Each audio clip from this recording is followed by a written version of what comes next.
Hello बच्चों, कैसे आप लोग। उम्मीद करते हैं आप लोग अच्छे होंगे। आज जो है बच्चों, केमिस्ट्री का एसिड एंड बेस चैप्टर में बेस जो है यानी अम्ल और भस्म, उसी के ऊपर हम लोग बात करेंगे। और बात ये करना है कि उदासीनीकरण अभिक्रिया क्या होती है। क्या है उदासीनीकरण अभिक्रिया। उदास मत हो जाओ बच्चों कभी जिंदगी में, अपने आप पर काबू रखो, हासिल हो जाएगा आपको। उदास नहीं होना है। तो सबसे पहला पोजीशन जो आज मैं चैप्टर देखूंगा, जो आपका चैप्टर है अम्ल और क्षार, उसमें सबसे पहला टॉपिक है उदासीनीकरण अभिक्रिया। इसका क्या अर्थ होता है, उदासीनीकरण किसे कहेंगे। तो उदासीनीकरण कहते किसको बच्चों, तो मेन पोजीशन जो उदासीनीकरण का कि अम्ल और भस्म, अम्ल और भस्म के साथ जो मिल करके प्रोडक्ट बनाएंगे वही कहलाएगा आपका उदासीनीकरण अभिक्रिया। यानी अम्ल और भस्म को मिला करके जो नया पदार्थ बनेगा या उसके फलस्वरूप जो नया पदार्थ बनेगा उसे हम लोग क्या कहते हैं, उदासीनीकरण कहते हैं। न्यूट्रलाइजेशन लिखा हुआ इंग्लिश में न्यूट्रलाइजेशन कहते हैं और हिंदी में कहते हैं उदासीनीकरण। उदासीनीकरण का अर्थ समझ में आया। अम्ल और भस्म को मिलाते हैं तो जो नया प्रोडक्ट बनता है उसे हम कहते हैं उदासीनीकरण। बिल्कुल इजी परिभाषा है। अम्ल ले लो और भस्म ले लो और दोनों को मिला दो और उससे जो नया प्रोडक्ट बनेगा उसे हम लोग कहते हैं उदासीनीकरण अभिक्रिया। बच्चों चलो देखते हैं। अब इसका परिभाषा थोड़ा सा एक लाइन में था, आप लिख लीजिएगा। यानी अम्ल और भस्म को मिलाने पर जो नया प्रोडक्ट बनेगा उसे हम लोग क्या कहते हैं, उदासीनीकरण अभिक्रिया। ओके, देखिए अब इसमें कहानी क्या है कि एसिड को क्या बोला है, एसिड को क्या, एसिड को एसिड को मैं अगर किससे अभिक्रिया करवाओ, बेस, किससे अभिक्रिया करवा लूं, बेस से। बेस का मतलब होता है बच्चों मेटल ऑक्साइड लिया जाएगा, यानी मेटल का ऑक्साइड या hydro oxide, hydro oxide, hydro oxide यानी मेटल का जो ऑक्साइड होंगे, यानी धातु का जो ऑक्साइड होगा और यह हाइड्रोजन हाइड्रो ऑक्साइड होगा, उसे बेस के अंदर लेना है। यानी बेस कैसा लेना है मुझे, धातु का ऑक्साइड और हाइड्रोजन का ऑक्साइड होना चाहिए। उस प्रकार का बेस हम यूज करेंगे और उस समय इसका जो प्रोडक्ट बनेगा बच्चों, यानी एसिड और बेस का जो प्रोडक्ट बनेगा वो कहता है या तो क्या कहते हैं, जल बन जाना चाहिए, वाटर, और दूसरा होना चाहिए साल्ट। क्या बन जाना चाहिए बच्चों, साल्ट। सबसे पहले बात समझो कि एसिड को जब मैं बेस से रिएक्शन करवाऊंगा तो बनेगा जल और साल्ट। इसे हम लिख सकते हैं, इसके स्थान पर अभी फिलहाल वाटर भी लिख सकते हैं। अरे सिंपल सी बात है, वाटर का मतलब क्या होता है, पानी, यानी पानी बनाएगा और नमक बनाएगा। हाँ बच्चों, एसिड और बेस को जब मिलाए तो क्या मिलता है, वाटर मिलता है और प्लस क्या मिलेगा आपको, सॉल्ट मिलेगा। क्या मिलेगा, सॉल्ट।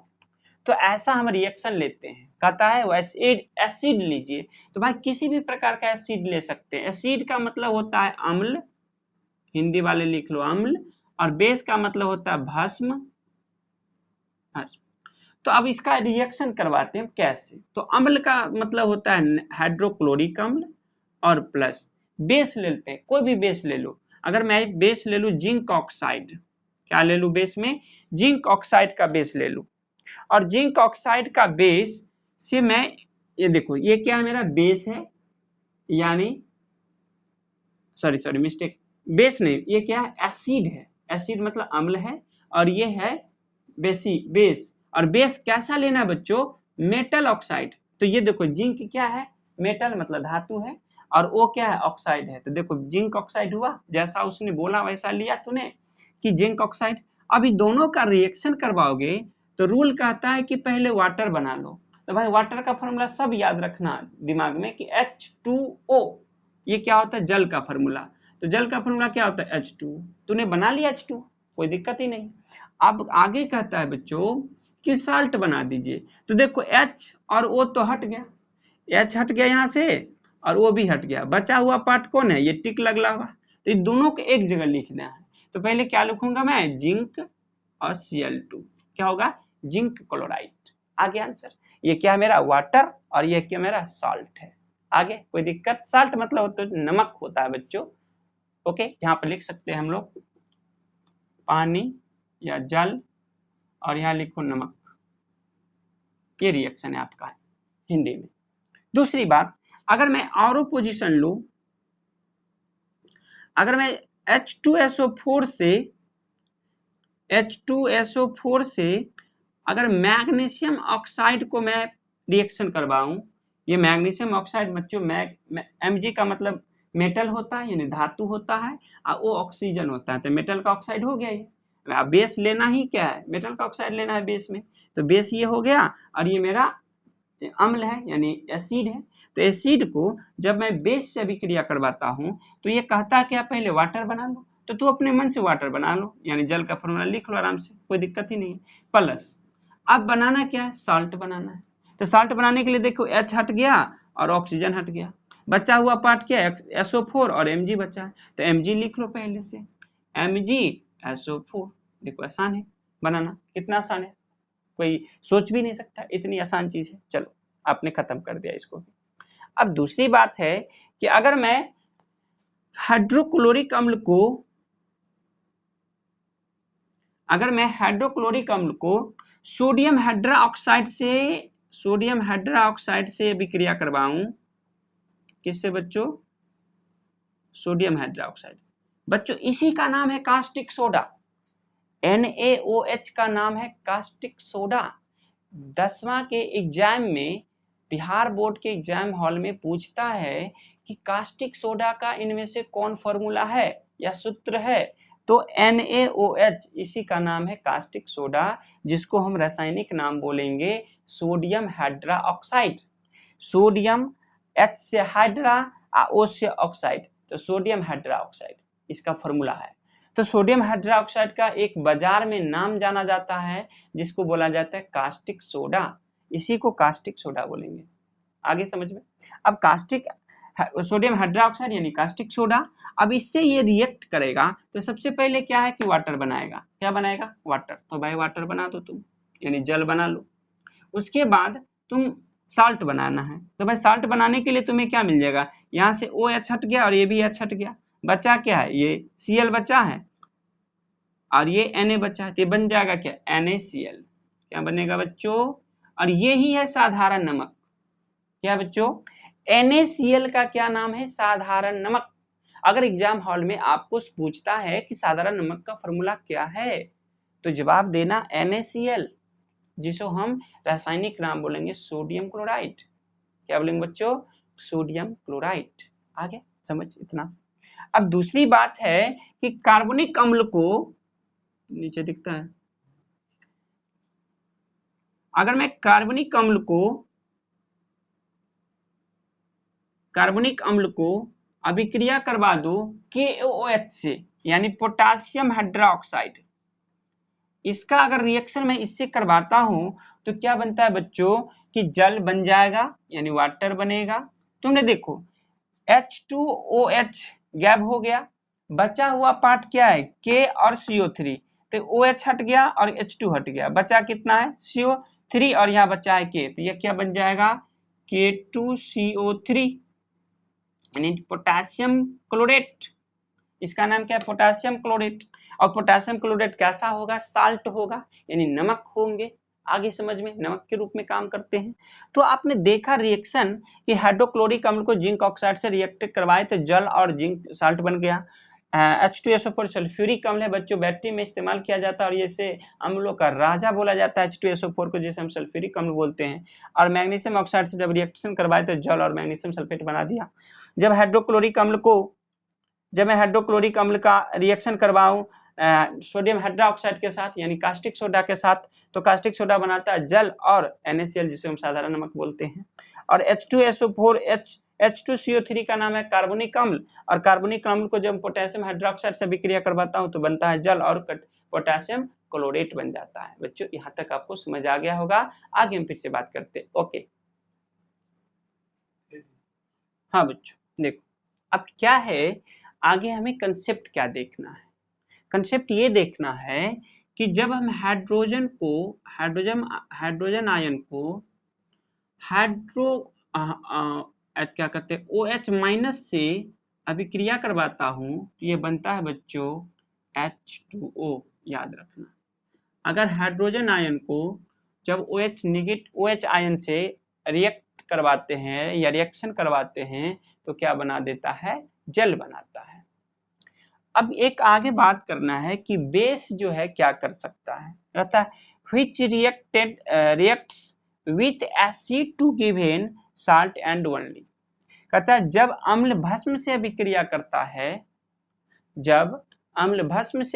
करता है तो सिर्फ जल और लवण बनाता है।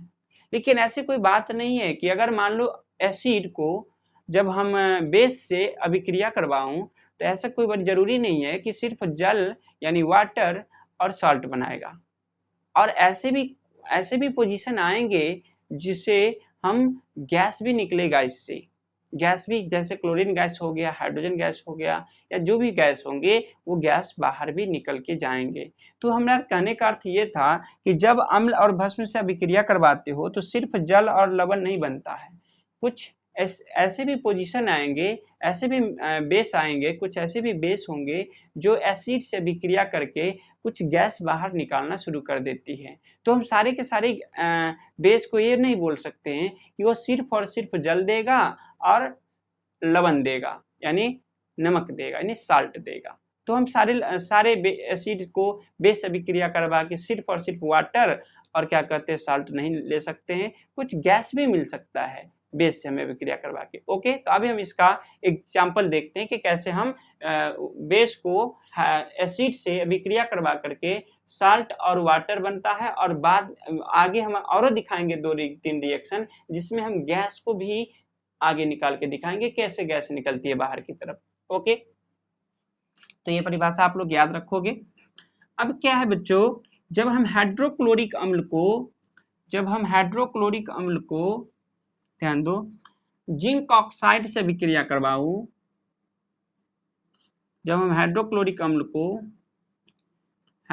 अम्ल को जिंक ऑक्साइड से अभिक्रिया करवाऊं तो बच्चों ये बन जाता क्या है, वाटर बनता है और प्लस जिंक क्लोराइड बनता है। क्या बनता है, जिंक क्लोराइड ZnCl2। दूसरी अगर मैं अभिक्रिया करवाऊं तो H2SO4 और प्लस होता है बच्चों MgOH जिसको मैग्नीशियम हाइड्रोक्साइड, इसको क्या बोलेंगे हम लोग, मैग्नीशियम हाइड्रोक्साइड। जब मैग्नीशियम हाइड्रोक्साइड को इसके साथ में अभिक्रिया करवाऊं तो ये बन जाता है बच्चों वाटर और प्लस वाटर बन गया तो SO4 Mg बाहर हो जाएगा यानी MgSO4। अभी तक आप ये देख रहे हैं दोनों इक्वेशन में सिर्फ और सिर्फ जल और साल्ट बन रहा है। क्या बन रहा है, जल और साल्ट बन रहा है। अगर मैं हाइड्रोक्लोरिक अम्ल को फिर से अगर मैं पीबी ऑक्साइड, पीबी मतलब प्लाम्बिक ऑक्साइड से अगर मैं इसका रिएक्टेंस करवा दूं, अभिक्रिया करवाऊं तो उस टाइम क्या होती है कि हाइड्रोक्लोरिक अम्ल पीबी ऑक्साइड से जब मैं पीबी यानी शीशा, पीबी का मतलब बच्चों शीशा होता है। एग्जाम हॉल में अगर पूछा जाए कि शीशा का फॉर्मूला क्या होता है तो पीबी बोलना, क्या पीबी। तो पीबी और ऑक्साइड, तो पीबी ऑक्साइड यानी बेस है ये, और बेस को जब हाइड्रोक्लोरिक अम्ल के साथ में अभिक्रिया करवाता हूं तो पहले तो कंडीशन है कि वाटर तो बनेगा ही बनेगा। क्या बनेगा, वाटर। दूसरी पोजीशन है कि PbCl2 भी बनेगा, साल्ट भी बनाएगा। और तीसरी बात बच्चों इसमें आएगा कि हाइड्रोजन गैस, क्लोरीन गैस ये क्या करता है, बाहर की तरफ निकाल देती है। तो आपने अभी देखा जैसे आपको बोला था कि अम्ल और भस्म से जो अभिक्रिया बनेगा वो सिर्फ और सिर्फ वाटर और क्या कहते हैं साल्ट बनेगा, लेकिन ऐसी बात नहीं है क्योंकि आपने देखा कि ये दोनों में तो सही था कि वाटर और साल्ट बन रहा था, लेकिन इस रिएक्शन को अगर हम देखें, यानी पीबी ऑक्साइड का जो बेस लिया गया और उसको हाइड्रोक्लोरिक अम्ल के साथ जब अभिक्रिया करवाते हैं तो जल तो बनना ही है, साल्ट भी बनना है, प्लस क्लोरीन गैस जो होता है बच्चों वो बाहर की तरफ वायुमंडल में चली जाती है, निकल करके यानी बाहर निकलती है, यानी गैस बन जाता है जो कि उड़ती है ऊपर की ओर। तो आपने देखा कि गैस भी एक ऐसा चीज है जो बन रहे हैं, जो कि एक परिभाषा में ऐसा बात नहीं बोले थे, इसलिए हम बोले थे कि कोई जरूरी नहीं है कि सारे बेस वाटर और साल्ट देगा, गैस भी निकालता है। ओके, ये एक्सेप्शन होता है, कोई जरूरी नहीं है कि हर बेस साल्ट निकाल के देगा, वाटर ही निकाल के देगा। कोई ऐसे भी बेस होंगे जो हाइड्रोजन गैस या सॉरी किसी भी तरह का गैस को क्या करता है बाहर की तरफ निकाल देते हैं।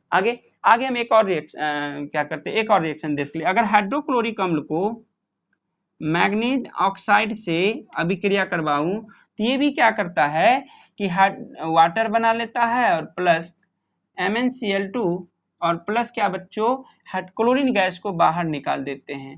तो ये भी एक रिएक्शन देख सकते हैं आप लोग कि मैग्नीज ऑक्साइड को जब हाइड्रोक्लोरिक अम्ल से अभिक्रिया करवाऊं तो जल तो बनेगा ही बनेगा और साल्ट भी बनेगा और क्लोरीन गैस जो होता है वो बाहर की तरफ ऊपर की तरफ निकल जाते हैं। ये जो तीर निशान है बच्चों, ये तीर निशान ये सूचित करता है कि क्लोरीन गैस बाहर की तरफ जा रही है, यानी वायुमंडल में चली जा रही है। ओके, यहां तक आप लोग समझ गए होंगे। आगे हम बात करते हैं। हाँ बच्चों, अब जो है मुझे देखना क्या है कि जल में घुलने वाला भस्म कौन होगा और कौन ऐसा भस्म है जो जल में नहीं घुलने वाला है, तो उस पर हम बात करेंगे। तो लिखा हुआ है कि वाटर सोल्यूबल बेस और लिखा है वाटर इनसोल्यूबल बेस, हो गया ना। अब इसमें लिखा हुआ हिंदी में भी लिखा है कि जल में घुलने वाला भस्म और यहाँ लिखा है जल में अघुलनशील भस्म। जिसको अघुलनशील में दिक्कत हो रहा है तो सीधे सीख लो नहीं। तो कहता है जल में नहीं घुलने वाला भस्म, ऐसा कौन सा भस्म होगा जो जल में नहीं घुलेगा, ऐसा कौन सा भस्म है जो जल में घुल जाएगा। कभी कभी एग्जाम में, कभी कभी क्या ज्यादातर एग्जाम में क्वेश्चन पूछता है कि इनमें से कौन से अम्ल जल में घुल जाएंगे, ऑप्शन में दिया रहेगा तो मार देना टिक जो अभी दिखा रहे हैं उसके हिसाब से। अगर मान लो इसमें लिखा रहता है कि इनमें से कौन से भस्म जल में नहीं घुलेगा तो आपने देख लेना इतने चार्ट में से कोई होगा तो वो आंसर होगा आपका। तो मेरे कहने का अर्थ है क्या कि सोडियम हाइड्रोक्साइड, सोडियम ऑक्साइड और पोटेशियम हाइड्रोक्साइड और पोटेशियम ऑक्साइड और अमोनियम हाइड्रोक्साइड और कैल्शियम हाइड्रोक्साइड, ये जितने भी देख रहे हैं ये सब क्या होते हैं, जल में घुलने वाला होता है, यानी इसे कहा जाता है एल्कली। क्या बोला जाता है, अल्कली, यानी अल्कली ग्रुप का। और इसमें एक चीज खास बात है कि बच्चों कैल्शियम हाइड्रोक्साइड जो तुम देख रहे हो, कैल्शियम हाइड्रोक्साइड एक पार्शियली सोल्यूबल है। पार्शियली सोल्यूबल का मतलब होता है आंशिक रूप से घुलनशील पदार्थ, मतलब थोड़ा घुलेगा थोड़ा नहीं घुलेगा, यानी आधा घुलेगा आधा नहीं घुलेगा, तो उसे हम कहते हैं आंशिक रूप से घुलने वाला घुलनशील पदार्थ। जैसे कोई चीज को देखते पानी में डाल देने के बाद आधा घुल जाता है और आधा नहीं घुलती है, तो इसका मतलब क्या हुआ, आंशिक रूप से घुला हुआ पदार्थ है। तो जिसमें आंशिक रूप से जो घुला हुआ पदार्थ है उसे हम बोलेंगे कैल्शियम हाइड्रोक्साइड। और इसे बच्चों, इसे कैल्शियम हाइड्रोक्साइड को भाखड़ा चूना के नाम से भी जाना जाता है, याद रखना। तो कैल्शियम या बुझा हुआ चूना इसी को बोला जाता है। तो कैल्शियम हाइड्रोक्साइड क्या होता है, पार्शियली रूप से सोल्यूबल होता है, यानी आंशिक रूप से, उसका हिंदी लिखा हुआ आंशिक रूप से घुलनशील होता है। और यहाँ जो देख रहे हैं वाटर इनसोल्यूबल में, यानी कौन कौन ऐसे भस्म है जो जल में घुलने वाला है, तो जिंक ऑक्साइड जल में नहीं घुलने वाला है, तो zinc oxide, magnesium oxide, magnesium hydroxide और फेरस हाइड्रोक्साइड, फेरस हाइड्रोक्साइड, थोड़ा सा मिस्टेक है, और कॉपर हाइड्रोक्साइड और क्यूप्रिक ऑक्साइड। यहाँ जो बच्चों लिखा गया है फेरिक हाइड्रोक्साइड और यहाँ फेरस हाइड्रोक्साइड, यहाँ फेरिक हाइड्रोक्साइड है क्योंकि हॉल थ्राइस लिया गया है। और यहाँ जो बच्चों है ये क्या है बच्चों, कॉपर हाइड्रोक्साइड और ये है क्यूप्रिक ऑक्साइड। ये जितने भी देख रहे हैं सब जल में नहीं घुलने वाला है, और ये जितने भी देख रहे हैं आप सब जल में घुलने वाला है, सिर्फ कैल्शियम ऑक्साइड, कैल्शियम हाइड्रोक्साइड को छोड़ करके, क्योंकि कैल्शियम हाइड्रोक्साइड पार्शियली सोल्यूबल होता है, यानी आंशिक रूप से घुलनशील पदार्थ में थोड़ा घुलेगा पूरा नहीं, पूर्णतः नहीं घुल पाएगा। पूर्णतः अगर ना घुले तो क्या कहलाएगा, आंशिक। थोड़ा घुले और थोड़ा नहीं घुल जाए तो उसे हम क्या कहते हैं, आंशिक रूप से घुलनशील पदार्थ। अब ये बात क्या है कि NaOH, Na2O, KOH, K2O और इतनी जो पदार्थ है ये सारी मिल करके क्या देता है बच्चों, हमें OH माइनस देता है। क्या देता है, OH माइनस देता है। कौन चीज, ये जितने देख रहे हैं आप भस्म, ये सभी भस्म हमको क्या देता है, OH माइनस देता है। आपने इतनी बात श्योर हो गए, कोई दिक्कत नहीं है। यानी पूछेगा, सिर्फ क्वेश्चन पूछेगा कि कौन से जल इनमें से घुलने वाला है, तो घुलने वाला इतना नाम देख लो क्या है, और इनमें से कौन ऐसे जल में जो नहीं घुलने वाला होगा, तो नहीं घुलने वाला का नाम अलग अलग लिखा हुआ है, जिंक ऑक्साइड, मैग्नीशियम हाइड्रोक्साइड और फेरस हाइड्रोक्साइड और फेरिक हाइड्रोक्साइड, ये सब लिखा है, क्यूप्रिक ऑक्साइड और क्यूप्रस ऑक्साइड, ये सब लिखा हुआ है। तो इतनी बात आपने देख लिया, कोई दिक्कत नहीं। और ये जो पोजीशन है क्या देता है, OH माइनस देता है, ये जो भस्म है मेरा जो जल में घुलने वाला होगा। तो इतनी पोजीशन आप देख लिया। अगला क्या है, लिखा गया बोर्ड पर, ये एल्किली ग्रुप होता है, इसको अच्छे से ध्यान रखना। एल्किली ग्रुप से क्वेश्चन आया है बिहार बोर्ड में, ध्यान रखना कि इनमें से कौन एक एल्किली ग्रुप है। तो देख लेना, इसमें से जितना लिखा हुआ था सब एल्किली ग्रुप था, जैसे कैल्शियम हाइड्रोक्साइड, पोटेशियम हाइड्रोक्साइड, जो भी था सब उसमें लिखा गया था। आगे अब है बेस स्ट्रॉन्ग वीक। ये बेस स्ट्रॉन्ग होगा यानी प्रबल भस्म और दुर्बल भस्म। कौन कौन ऐसे भस्म है जो प्रबल होते हैं और कौन कौन ऐसे भस्म है जो दुर्बल होते हैं। तो प्रबल भस्म में देख लो NaOH और KOH, दुइये गो ऐसे भस्म होते हैं जो सबसे मजबूत होती है यानी स्ट्रॉन्ग होती है, यानी प्रबल भस्म होते हैं। स्ट्रॉन्ग का यहाँ हिंदी होता है प्रबल, और आप इसे अब लिख सकते हो जोरगढ़ा, और यहाँ जो होता है वीक मतलब कमजोरहा यानी दुर्बल भस्म होता है। तो NaOH और KOH ये सब, ये दोनों जो देख रहे हैं, सोडियम हाइड्रोक्साइड और पोटेशियम हाइड्रोक्साइड, ये दोनों बच्चों क्या होते हैं, सबसे स्ट्रॉन्ग होते हैं यानी बहुत मजबूत होते हैं। और ये जो देख रहे हैं आपने अमोनियम हाइड्रोक्साइड और कैल्शियम हाइड्रोक्साइड, ये दोनों बच्चों वीक होता है यानी कमजोर भस्म होते हैं।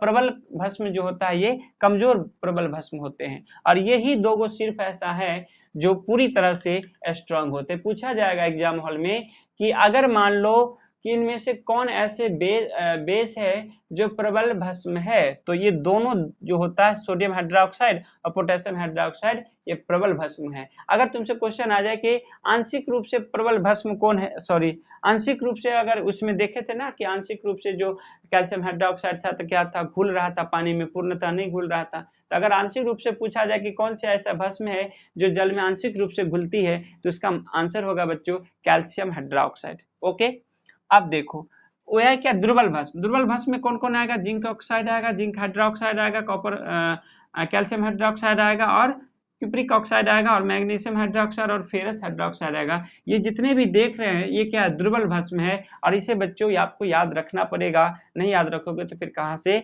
भुजा और लड्डू खाओगे, या लड्डू गोलका वाला नंबर। हाँ चलिए, इतना बात आपने सीख लिए। आगे बात करते हैं बच्चों।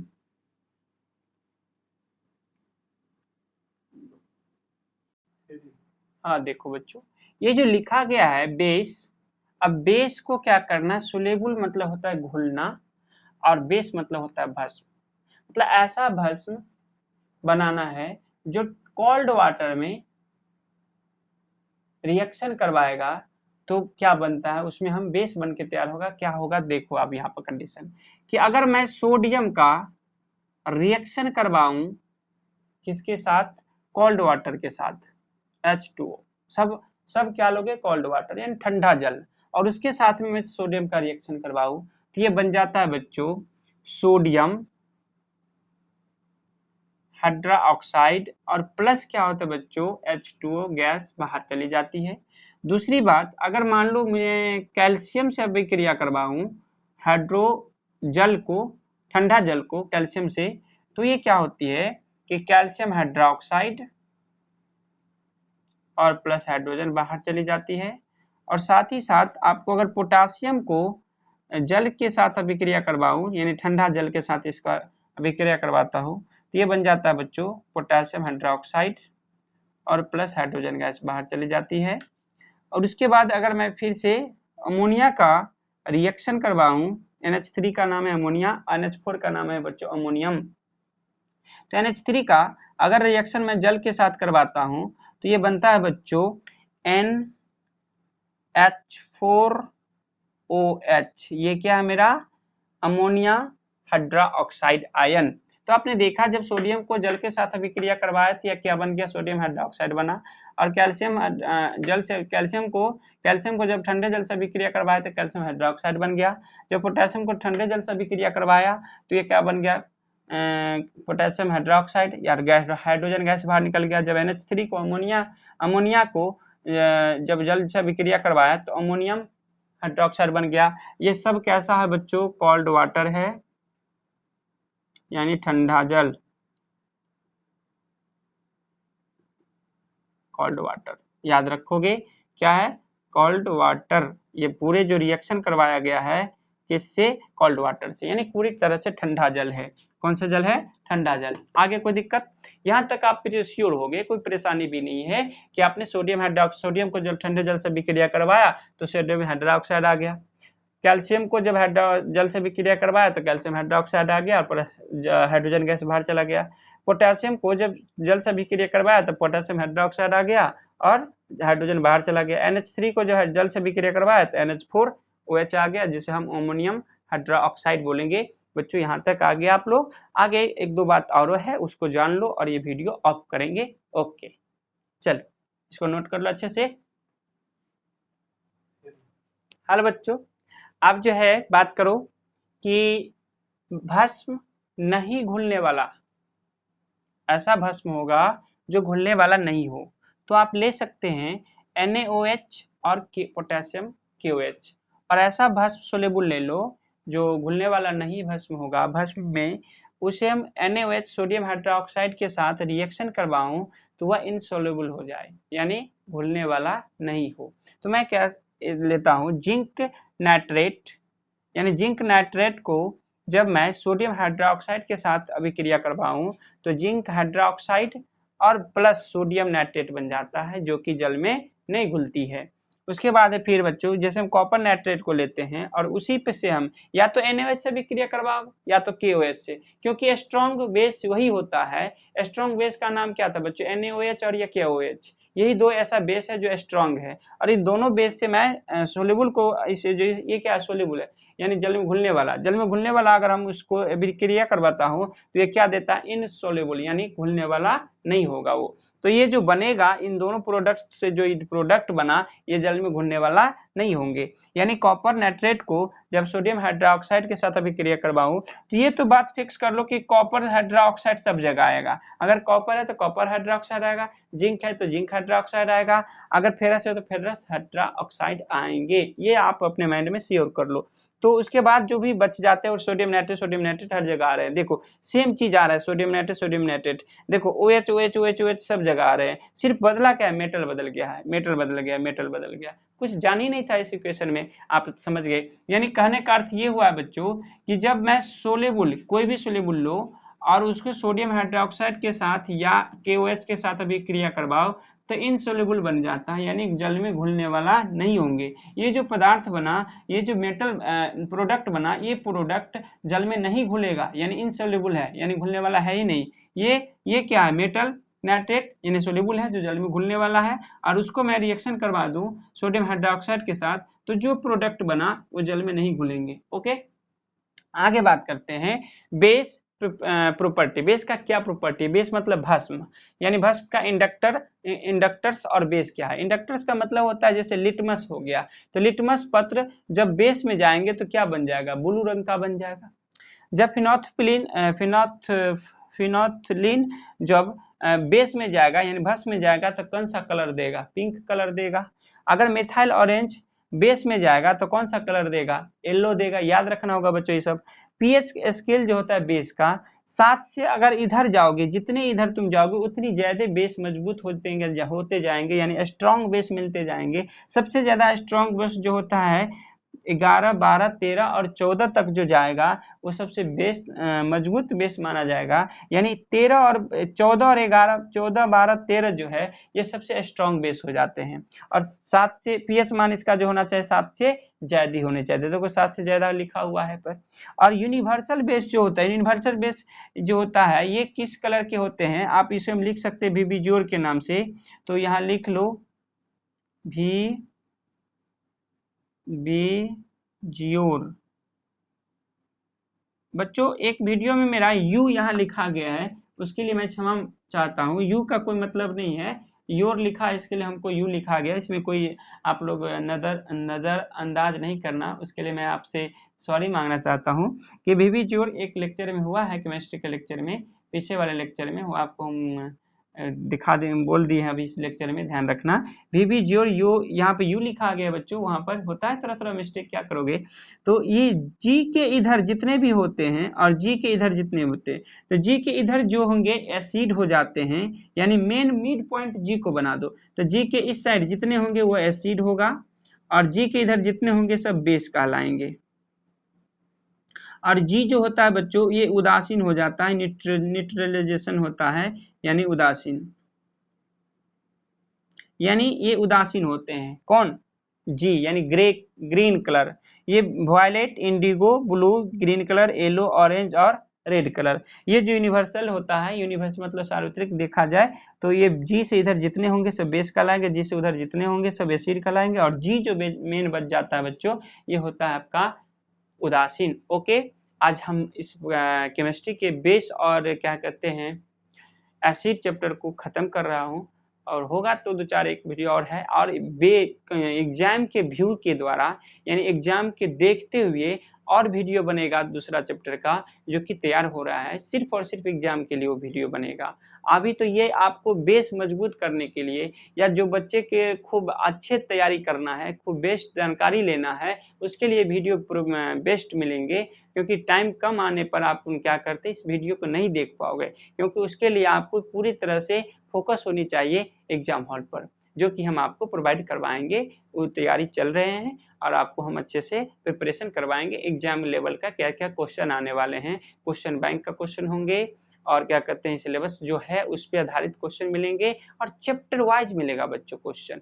धातु का अलग मिलेंगे, बेस का अलग मिलेंगे, बेस एसिड का अलग मिलेंगे, क्या कहते हैं फर्स्ट चैप्टर जो केमिस्ट्री का उसका एक सिलेबस बनेगा, अलग अलग क्वेश्चन कौन कौन साल में क्वेश्चन पूछा गया है उसका सिलेबस, उसका जो क्वेश्चन आंसर है और ऑब्जेक्टिव जो जो क्वेश्चन आए होंगे उसके अलग अलग सिस्टम बनाया जाएगा। ओके, तो आप लोग पढ़ते रहिए। ओके।